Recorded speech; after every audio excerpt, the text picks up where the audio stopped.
Hi friends, இது பங்கஜ நலபாகம். இன்னைக்கு sweet recipe பார்க்க போறோம். அதுக்கு முன்னாடி சேனலை சப்ஸ்கிரைப் பண்ணாதவங்க சப்ஸ்கிரைப் பண்ணிக்கங்க. இந்த ரெசிபிக்கு முதல்ல ஒரு பால் பாத்திரம் எடுத்துக்கலாம். இதை நல்லா சுடுதண்ணி விட்டு நல்லா வாஷ் பண்ணிட்டு 1 லிட்டர் பால் எடுத்துருக்கேன். அடுப்பை வந்து மீடியம் சிம் இப்படி வச்சு பாலை நல்லா காய்ச்சிடலாம்.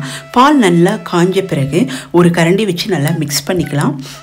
இப்போ அடுப்பை சிம்மில் வச்சுட்டு ஒரு சின்ன ஸ்டெயின்லெஸ் ஸ்டீல் ஸ்பூனை இதில் சேர்த்துக்கலாம். இது எதுக்குன்னா நம்ம பக்கத்திலே நின்று இதை மிக்ஸ் பண்ணிகிட்டே இருக்க வேண்டாம், அடியும் பிடிக்கக்கூடாது, நமக்கு டைமும் வந்து சேவ் ஆகிறதுக்காக இதில் ஒரு ஸ்பூன் போட்டுட்டு நீங்கள் டிஸ்டர்ப் பண்ணாமல் விட்டுடுங்க. ஒரு பிளேட் இல்லைன்னா இந்த மாதிரி ஒரு பாத்திரத்தில் நெய் தடவி ரெடியாக வச்சுக்கலாம். A few moments later நல்லா 1/2 லிட்டராக சுண்டிய பிறகு நம்ம ஒரு லெமனில் பாதியாக கட் பண்ணிய லெமன் ஜூஸை இதில் சேர்த்துக்கலாம்.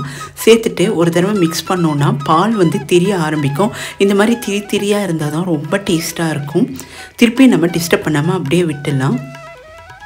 இப்போ பாருங்கள், ஆல்மோஸ்ட் நல்லா சுண்டி இருக்குது. கலரும் வந்து நமக்கு லைட்டாக சேஞ்ச் ஆகிருக்கு.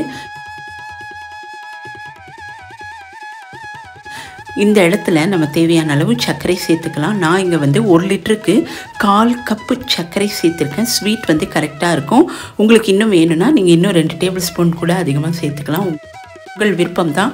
இப்போ நல்லா மிக்ஸ் பண்ணிவிட்டு பக்கத்துலேயே இருக்கலாம். ஏன்னா 2-3 நிமிஷத்தில் நமக்கு இந்த ஸ்வீட் தயாராகிடும். இப்போ பாருங்கள், ஆல்மோஸ்ட்டு சர்க்கரையெல்லாம் கரைஞ்சி நமக்கு கலரே நல்லாவே சேஞ்ச் ஆகிருக்கும். இந்த இடத்துல நம்ம 1 டேபிள் ஸ்பூன் நெய் விட்டுக்கலாம். அதுக்கு முன்னாடி இந்த ஸ்டெயின்லெஸ் ஸ்டீல் ஸ்பூனை மெதுவாக எடுத்துடலாம். இப்போ நெய் விட்டுட்டு 2-3 நிமிஷம் நல்லா மிக்ஸ் பண்ணோன்னா நமக்கு சூப்பராக பால் கோவா இல்லைன்னா பால் கேக் தயாராகிடுச்சு.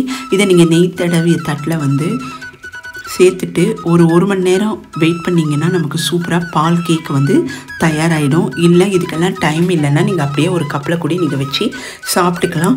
ரொம்ப டேஸ்ட்டாக இருக்கும் இந்த ஸ்வீட்டு. கடைகளில் வந்து ரொம்ப அதிக விலை கொடுத்து நம்ம வாங்க வேண்டாம். எனக்கு வந்து 1 லிட்டருக்கு இவ்வளோ தான் கிடச்சிருக்கு.